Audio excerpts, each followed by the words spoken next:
Hello there. Welcome back. Yeah, it's been quite a while since I've done a video. Not because I wanted to wait a while, but mainly because I just haven't got around to it. One of the main reasons was my lamp that I use, which is just up there. It's like a lamp that shines down. Well, kind of obvious that it's like an angle poise lamp. Um, Not an official one, but it's a lamp that sort of has an angled arm. I don't know if angle poise is a brand name or it's a way to describe the lamp that can be poised at an angle, but it's whatever that is anyway. Um, and it was quite a new thing. I had it only for a few years, 3 or 4 years maybe, and it had plastic joints in it. And one day I was bending the lamp down like that, saying, "Oh, lamp a bit closer, please." Pulling the lamp down a bit, and there's this puff of dust, um, and the joint at the base of the lamp it snapped, um, right off. So I thought, oh, okay, the lamp probably shouldn't do that. Maybe I was using it incorrectly, but it felt like it should go down, but it decided not to, and it snapped. So I glued it back together with super glue. And it seemed to be working fine until very recently, when just happened again. I don't know what I did this time, but I moved it in a certain way and it snapped at the same joint. So I thought, oh, that's a pain. Glue it back together again, and it didn't stick. I just thought, you know what? Right, I wonder if I can come up with a solution. So what I did was I happened to have this other lamp in a box stored away. Now it was another lamp, posable lamp, a nicer one, fully metal, with a very high quality thing. I think it's a few decades old actually, and the it had a weight in the base, this big lump of metal, like lead or something. Probably not lead, but a soft, very dense metal, might be lead, to weigh it down at the bottom. And I've been using that weight as an anvil for all of my hammering and things when I work on this stuff. But of course, I needed that lamp base, so I put the weight back in that lamp and reassembled it. And I took the top off my working lamp, the one with the broken base, and I spliced it onto the base and arm of this new lamp, which didn't have um, a bulb. I mean, I don't know what bulb it took, and it also didn't have the glass that it needed on it. So I think I made the best out of both worlds there, because I got this nice reliable LED lamp, which is a beautifully clear lamp. It's quite a way away now, but it feels like that, and I've got this really nice sturdy base on it. I had to splice the wires and use up two of my connector blocks, but it turned out all right. So I would bring it down here, but it's a bit of a pain because I'm using it as the lighting. So lamp reveal at 1 million subscribers. There we go. Lamp reveal. Okay. It's probably a long way away, but you never know. If you really want to see the lamp, get your friends to subscribe to this channel, and one day you might even just see it. So, enough of that lamp talk. The main point in making this video is about a recent project I did, which is the 1948 Smiths alarm. Probably as a model name that I'm not sure of, but for the moment we'll call it the Smiths alarm. Yeah, good fun working on this thing, up until the point where the balance staff snapped in half. Well, almost half. It snapped. Yeah, I watched the video back again, and it was the great wheel. Now, I don't know how this happened, but the great wheel popped out of the movement when I was taking it apart, and it just like kamikazed onto the balance wheel and snapped the balance staff in half. I don't know how that happened, but I looked it back, and that was the only explanation I can think of. That is exactly what happened. I thought, when I was recording that, I thought, oh, well, I must have put some pressure on it by accident when I was doing something else. But no, actually, what I said happened did actually happen, and something popped out of the movement and literally just murdered that balance staff. So I found a spare one in my box of spares, and I took the hairspring off the broken one, which came in this clock, and I put it onto this other one, and then I reassembled the movement to test afterwards. But I'd all cleaned it and everything. It just didn't want to run for more than 1 second. I thought, oh, well, something's wrong with the movement. So I, thoroughly inspected it and took it apart again, checked all the pivots, all the stuff, and thought, right, there's something up with this thing. And then the last second, I thought, well, maybe it is that because my spare one had slightly blunt pivots on it, and I thought, well, they're slightly blunt. It's not going to run amazing, but it's better than having a broken one. But it turns out that was actually the balance wheel. So I took a much sharper one, basically a great condition one, the same as it was when I took it out of this clock, from one of my Frank and Donor Smith's alarms. It's no longer runs properly, but I don't mind because it's not a proper original clock unlike this one. Same balance wheel thing. So I took the hairspring off this one, put it onto that balance wheel because it was a bit tangled up inside there. And with these sharp balance pivots, it runs like a dream again. So really, from not running at all to running amazing, sharp balance pivots are actually incredibly important. So there's a little lesson there. Now, I'm not saying that I can sharpen them because I can't. I don't have the things to sharpen them. But a sharp balance pivot may well be the answer to a clock not running, or rather, a dull one is the explanation for it not running. Worth considering, I think. So I'll show you the movement in its clean state. I'll just pop this back open again because I put it all back together again. I was going to do a reassembly on camera, but with all the hoo-ha with the balance wheel, I reassembled it again to test out, and it's been working fine. I actually used it. Pretty good clock, actually. So I'll pop it open, and I'll get back to you. So here's the movement again. Yeah, it's been all worked on and lubricated and everything. Needs a bit of a wind up, so I'll do that now. I mean, it's not the best running clock in the world, mainly because it has suffered a little bit of wear on the pivots here and there. That's not something I can really sort out. But if I wind it up, it's still got a good day and a half worth of running in it.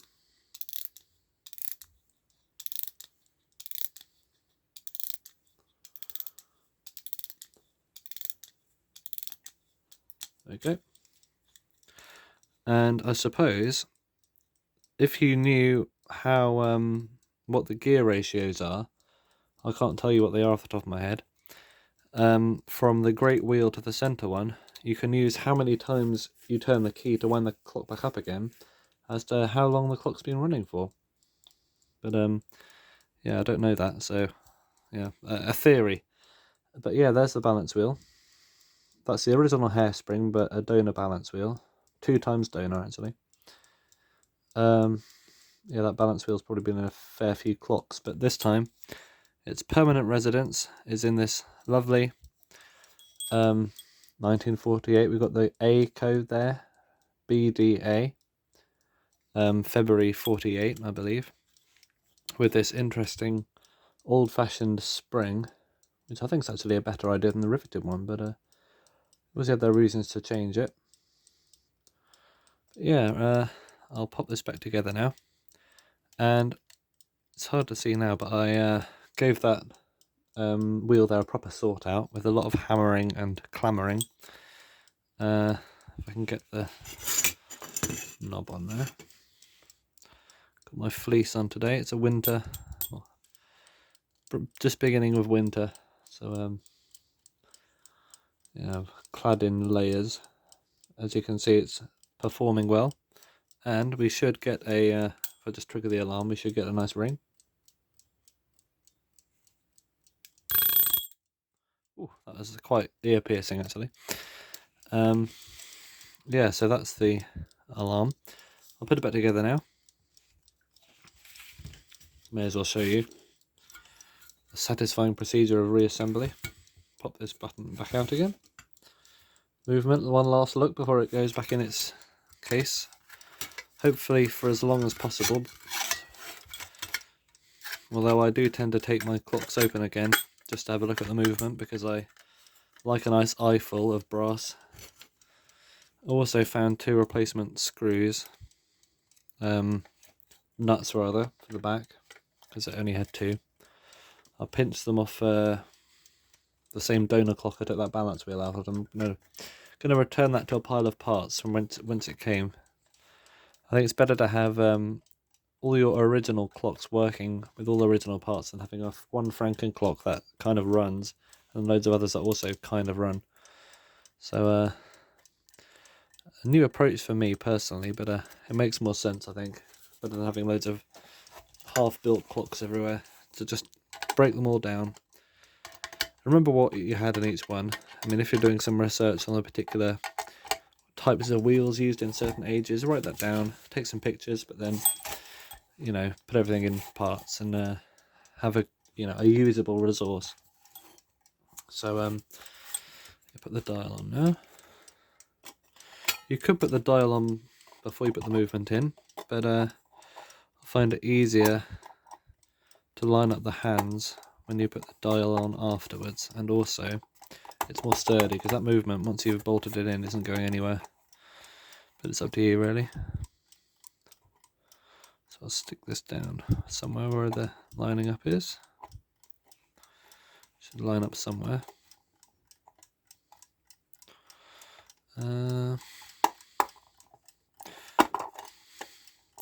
Yeah, I think the issue with this one is there's a wear on the center pivot, as you can see. That shouldn't move, but it is moving. And it's not detrimental at the moment, and I can't do anything about it, but it means that it's hard to put this wheel in here. So I need to sort of force it downwards and then put it in. I can't really do that with the dial on. But yeah, I'll be keeping all these clocks until I can, get the stuff to rebush and do all this, and I'll be able to sort them out once and for all.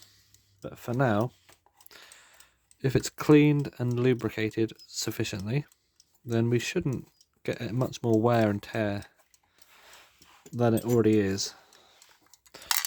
Because the major damage happens once it's got dirty, and then if you try and run it, keep on running it for 20 years, you get this kind of stuff happening.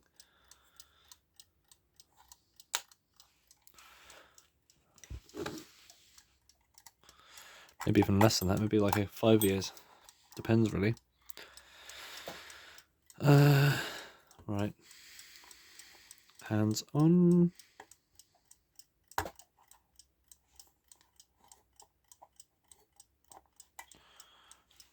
And let's see if I got this timing right. So if I set the alarm to, if you notice, the tip of the minute hand is straight. I swear I remember some of the later ones having the tip of the minute hand bent towards the dial a little bit. Maybe that was a later feature. Right, let's put it on 6 o'clock, which is a nice 180 degree. And I'll put these keys on so I can activate the alarm.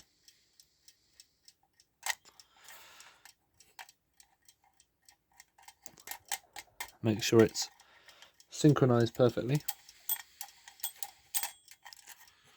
Very clever keys these are. They're basically one piece of metal that's been folded over and then tapped in the middle. Probably the cleverest winding key design I've ever seen.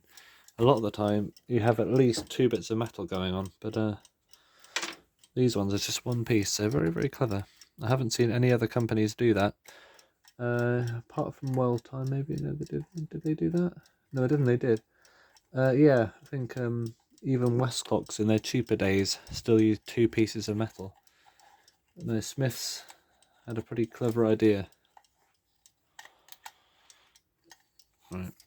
So if I turn this, and at 6 o'clock we should have a ring. This golden ring. There we go. Perfect, that'll do for me. Just give the glass a good wipe down. So put that on there. And actually, you see it's got these chips on the edges. I think I'll line up the chips in the glass with the little tabs on the side. Where's that big one at the bottom? There it is. Like that. And then the all-famous bezel, which goes on the outside. Start with the bottom because it's easier to put on at the top. So I'll start at the bottom and then press it around. I think they had a machine to do it in here, but honestly, you don't want to push too hard, otherwise old glass there might get a bit annoyed with you. Yeah, so that's that really. We've got a working machine. When would I like to wake up tonight? Preferably not on tonight. Well, hopefully I don't wake up tonight. I'll wake up about, let's say 7:30. I'm feeling generous. So yeah. But oh, the hands just when hands collide. No, they're fine. The actual time is 2:21. So I'll put it to 2:21. And there we have it. Finger, do you agree? See, absolute success. So I'll put that aside. I'll put it over there actually. So thank you very much for watching this 16-minute and 8-second video.